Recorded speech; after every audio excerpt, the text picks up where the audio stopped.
When you think of memorable finishes, what first comes to mind?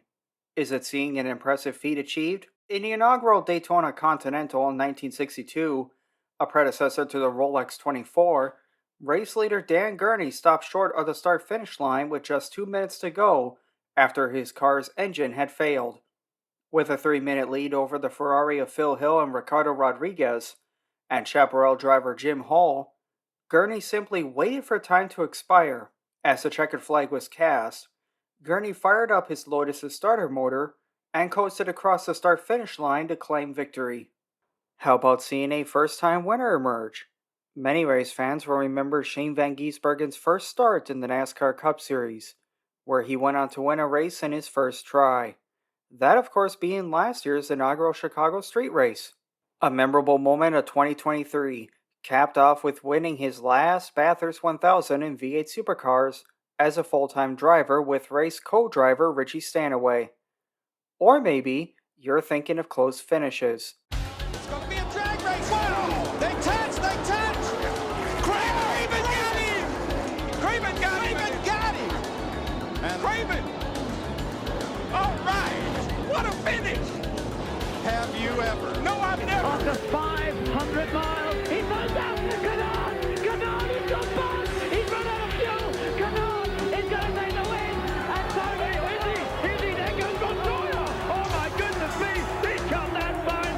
Canard takes the checkered flag, but Montoya was going about 30 miles down faster as he crossed the line. Trying the exit. Oh, he bumps him. Hits him at the exit. Loosens him up. Bergmeister drives him to the wall. Down the front straightaway, rubbing into the wall. And he crashes it big. Oh, they're not going to like that one. In this three-part series, we're going to be taking a closer look at some of the closest finishes in North American motorsport. In Part 1, we will look at the IndyCar Series, Part 2 at the IMSA Sports Car Championship, and Part 3, the NASCAR Cup Series. These are some of the closest finishes in North American motorsport.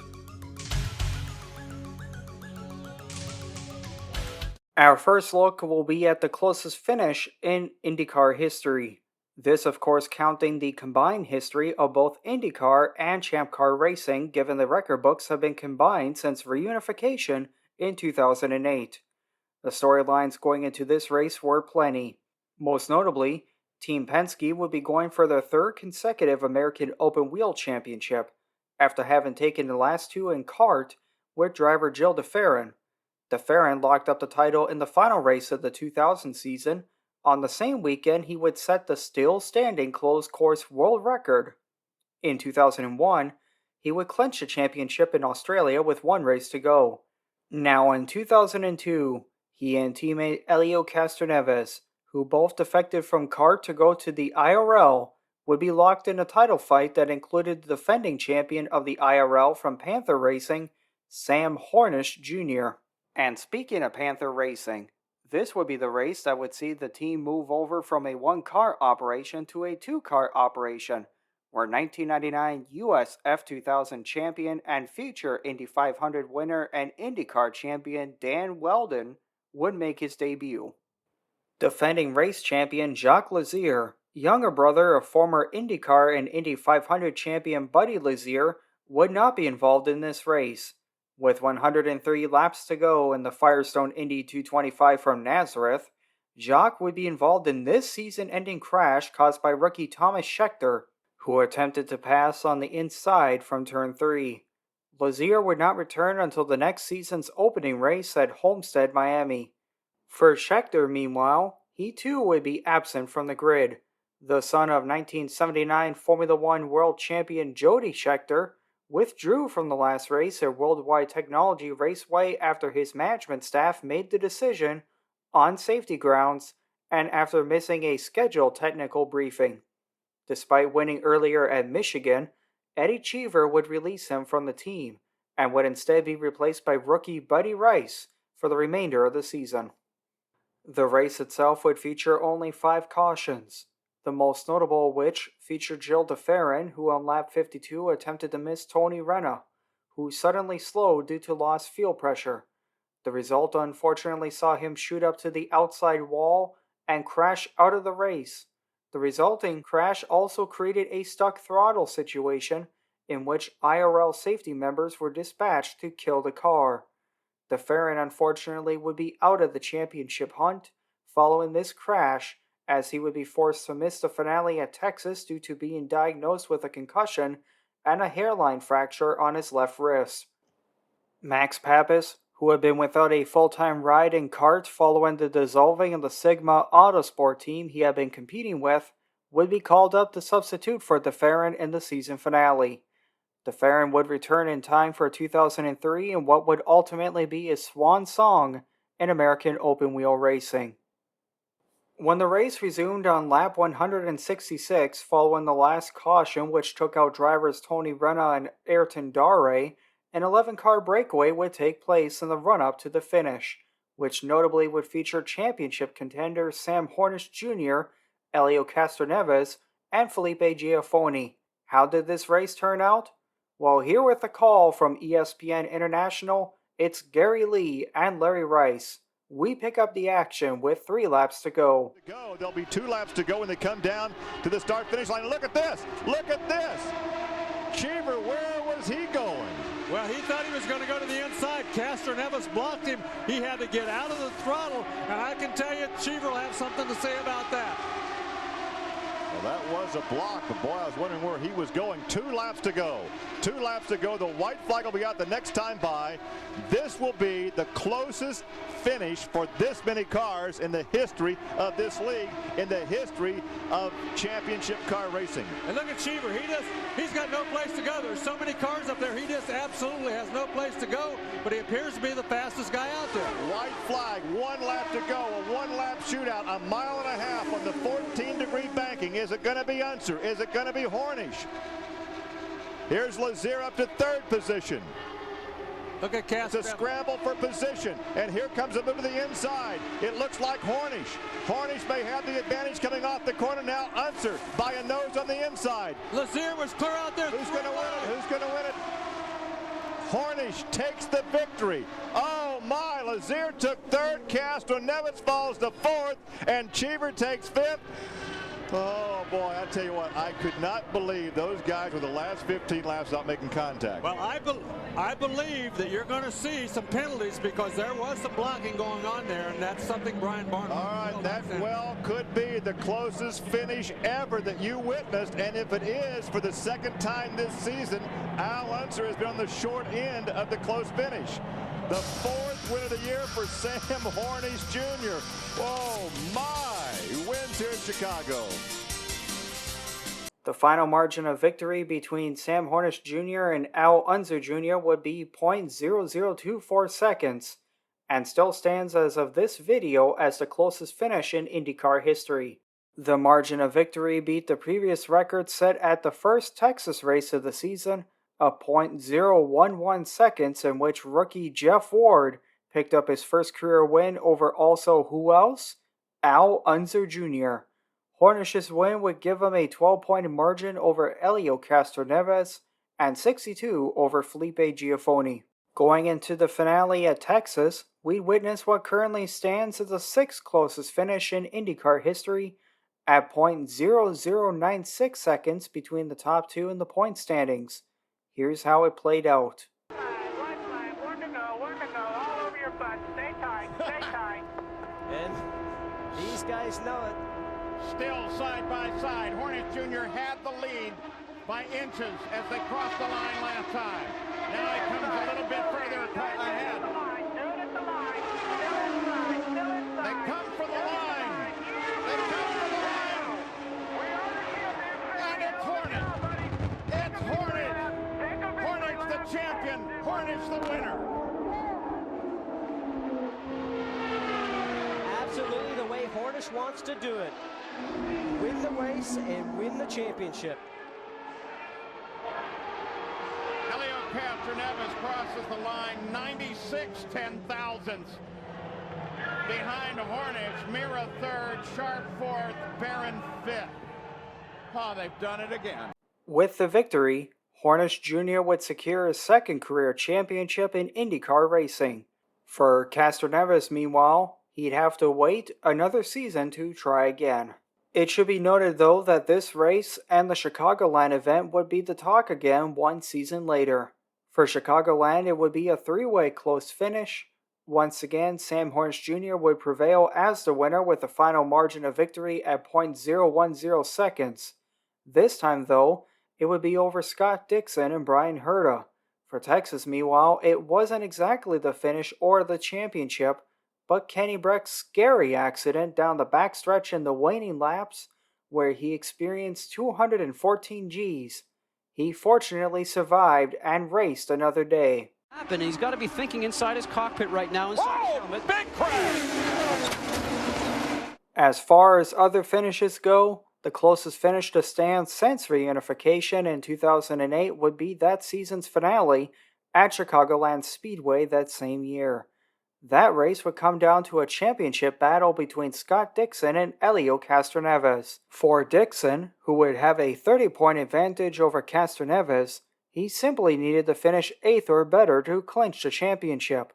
Also in attendance was the previous season's champion Dario Franchitti, who announced that he would return to the IndyCar Series in 2009, driving full-time for Chip Ganassi after a brief hiatus attempting NASCAR, which didn't end well, given a combination of missing several races in Cup following this crash with Larry Gunzelman in the Xfinity race at Talladega, to his ride shutting down due to lack of sponsorship following the first visit to New Hampshire in the season.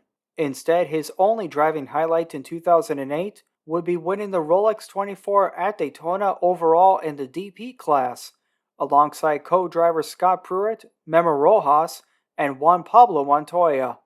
Of notable, Montoya and Franchitti were to have been full-season teammates in Cup in 2008, after having been on-track rivals in kart in 1999 and 2000, with Montoya driving for Ganassi and Franchitti driving for Barry Green's Team Cool Green. Montoya would beat Franchitti for the 1999 title in a close fight.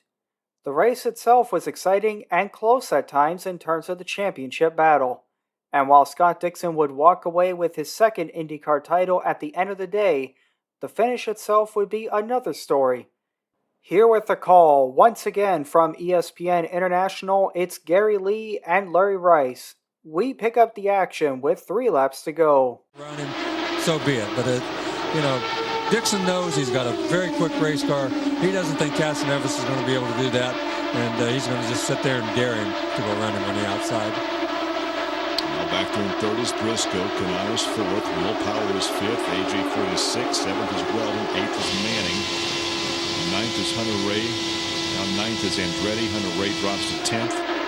Patrick is 11th. Look at this, side by side with 2 laps to go. He might have a little run on him right here.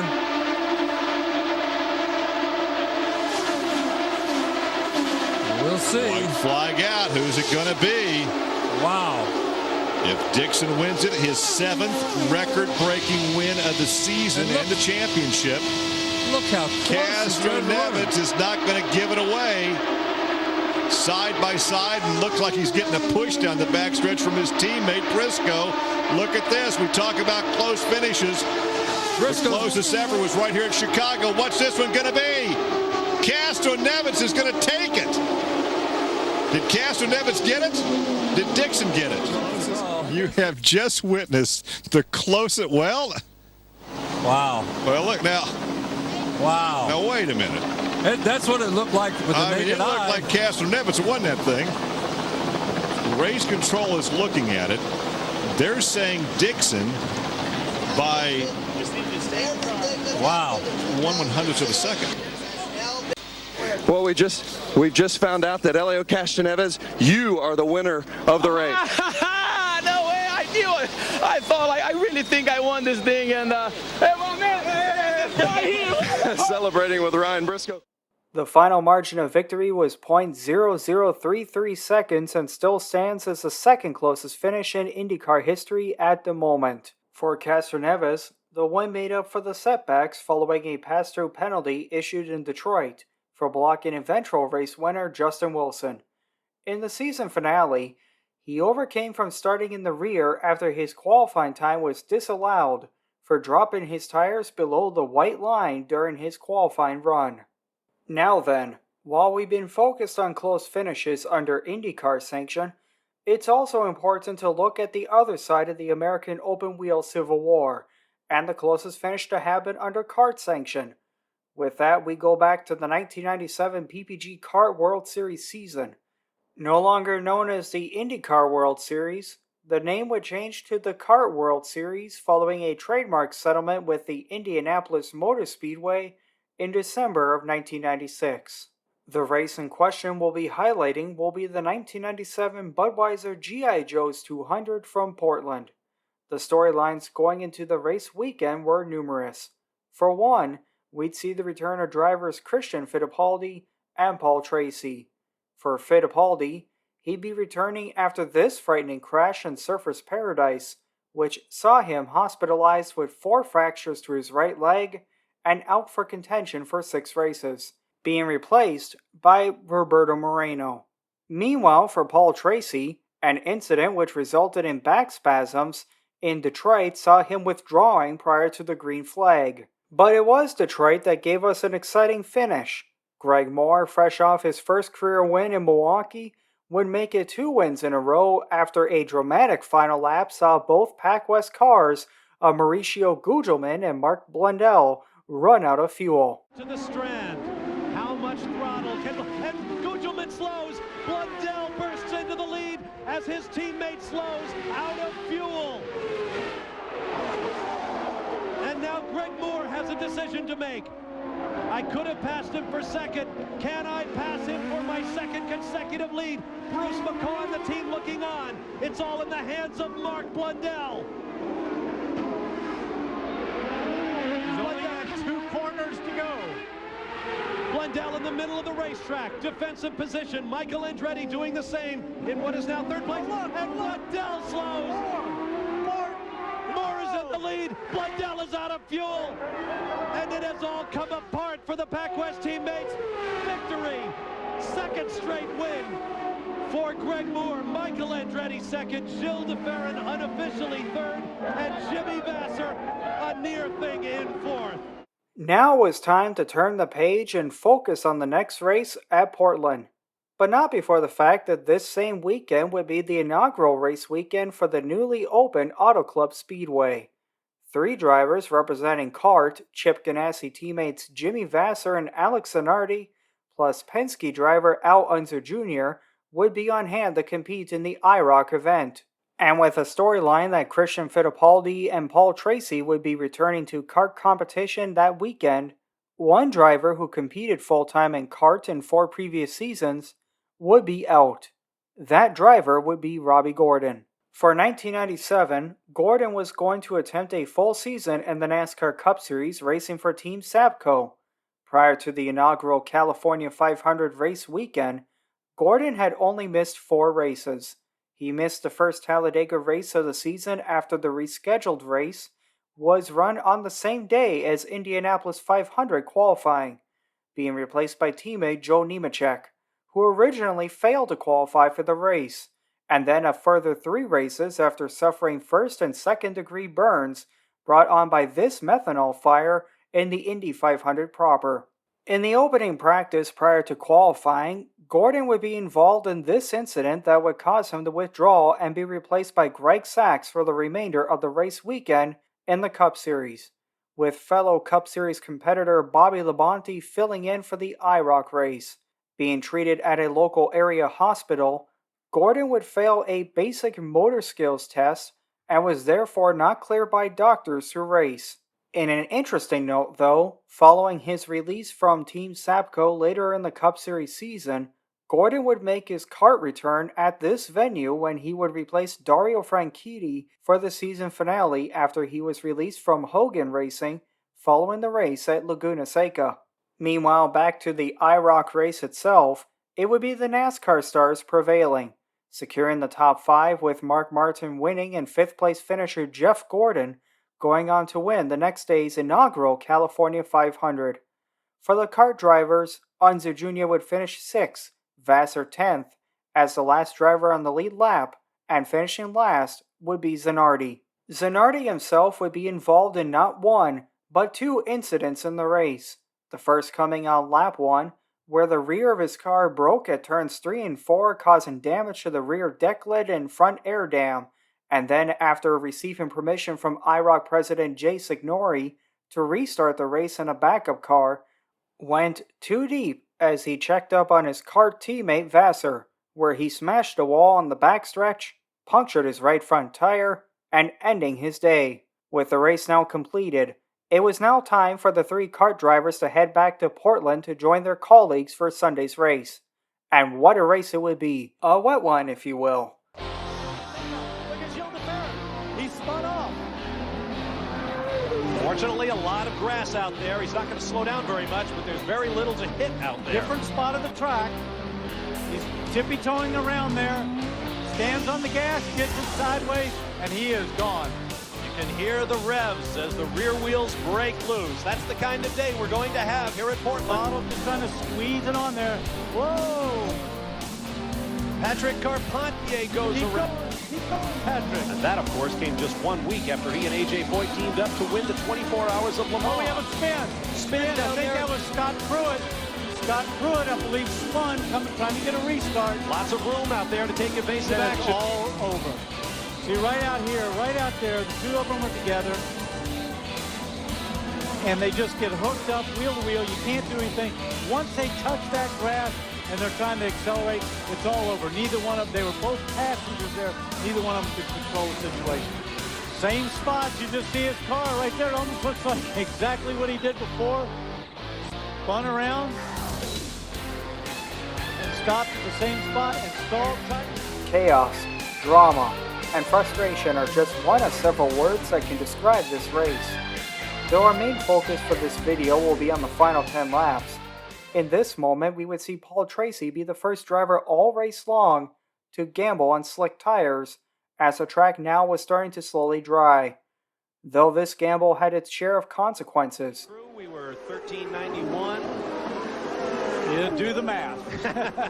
In our glory. Look at that. He's trying to put the power down. Whoa! He came out there high. Now, he's got to be very careful, but look, he's... BJ straight lining the chicane. Now what he can do, he can come up there and wait. He cannot improve his position. They'll hold him there for a second and let him go back out on the track. Oh, Paul Tracy goes around. Heads up. Look out. Through those are just cardboard. Oh, that one's not cardboard that he's going to. Look at that. He's trying to get it back on the track. Keep it running. See him lighten up the tires. See him spinning. And again, laps later. Tracy's lost it. Tracy, after that dramatic quick lap, and he's just done a 1:06 on the last lap, and now he's blown it again. He's got onto the damp stuff somewhere, and it just shows you how hard it is on slicks. Meanwhile, Pac West drivers Mauricio Gugelmin and Mark Blundell would begin their transitions from wets to slicks. Gugelmin, with his tires not up to temperature, would have this near spin in turn 6. Gilles Deferrin, who had raced for Walker Racing during this time, would continue the gamble on wets. As lap 75 was about to begin, we would see more off-track excursions, this time by Parker Johnstone and Alex Zanardi, twice, with Jimmy Vassar going for a spin and stalling his car in the festival chicane 2 laps later. But it was in these laps that we would see the run to the finish grow more competitive, especially since it was now a timed race. Did I forget to mention that? Well, given how long the race was taking, the distance was now going to be reduced to 78 laps, as a result of going over its 2-hour time limit. So how did this race end? We now pick up the action as the drivers began the final lap. Here with the call, it's Bob Varsha and Danny Sullivan with ESPN. I think he can close the gap, but he's got to be able to get by him. He's got to be able to make that pass. Keep in mind, they've got this very broad front straightaway that Blundell can use if he has to. Fittipaldi, using that left foot braking he's not familiar with, lights up the front tires. Blundell is right there with Deferrin.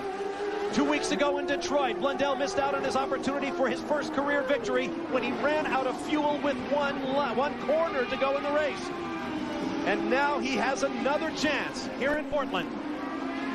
Looking left and right around Deferrin. It's a much narrower racetrack because he is on those slick tires. Not only that, it's a narrower racetrack because Look at Gilles de Ferran knows it's the last lap. He is not going to give him any ground. And it'll be interesting at the end of this straightaway to see what lines Gilles de Ferran takes. Does he go down the inside and protect his position? Yes, he does. Blundell looks down the inside. 3 more corners to go, and then he'll have that wide and dry front straightaway. It'll be a drag race on the drag strip here at Portland. Off the corner they come. Oh, it's going to be a photo finish. Blundell. Here comes Boisel in third. To the line they come. And Mark Blundell takes the victory in his 22nd career start. The Englishman into the win column in PBG kart competition, getting Gilles de Ferran on the straightaway. Team owner Bruce McCaw and the team can celebrate after being denied in Detroit. Another look. De Ferran up top, Blundell in the middle, Boisel on the bottom. And look at the speed differential as Blundell powers past to the flag right there. For Mark Blundell and the Pac West team, it was the thrill of victory as they celebrated their first career win after suffering the agony of defeat at Detroit 1 race ago. It would be the closest finish in kart sanction history at .027 seconds, besting the record from this same event in 1986, when father Mario Andretti beat his son Michael Andretti by .070 seconds after Michael ran out of fuel on the final lap, and also the previous close finish in kart history when Scott Pruitt picked up his first career win in the 1995 Marlboro 500 at Michigan over Al Unser Jr. by .056 seconds. It should be noted that an even closer finish occurred in the kart series in 1992 when Al Unser Jr. beat Scott Goodyear by .043 seconds in the 1992 Indianapolis 500, but that race was run as a USAC event rather than being sanctioned by CART. For the Pac West organization, they would go on to score only 4 more wins, with Mauricio Gugelmin picking up his lone career win later that season on the final Molson Indy Vancouver utilizing the original track layout, as that would change for 1998, with a further slight renovation for 1999. Blundell would pick up 2 of the last 4 wins for the team, winning the other Canadian round in Toronto and then the season finale in the inaugural Marlboro 500, where his teammate Gugelmin set the now previous closed course world record. Show me the money! The last win for the team would be the first win for current IndyCar veteran Scott Dixon, who picked up that win at the final kart-sanctioned race at Nazareth in 2001. In a bittersweet moment considering teammate Gugelmin skipped the event following the passing of his 6-year-old son, who had cerebral palsy. In 2002, the team would start only the first 3 races of the season with new driver Oriol Servia teaming with Dixon, who replaced Gugelmin as he retired at the end of the 2001 season. For round 4 in Milwaukee, Dixon would officially sign with Chip Ganassi Racing, where he remains to this day, while Servia would sit out until the Molson Indy Vancouver, where he would replace Townsend Bell at Visteon Patrick Racing. Pac West, meanwhile, would fold soon after withdrawing Servia's card for the Milwaukee event. So that will do it for this video. Join me next time as we take a closer look at the closest finishes in IMSA racing. Until then, bye-bye for now.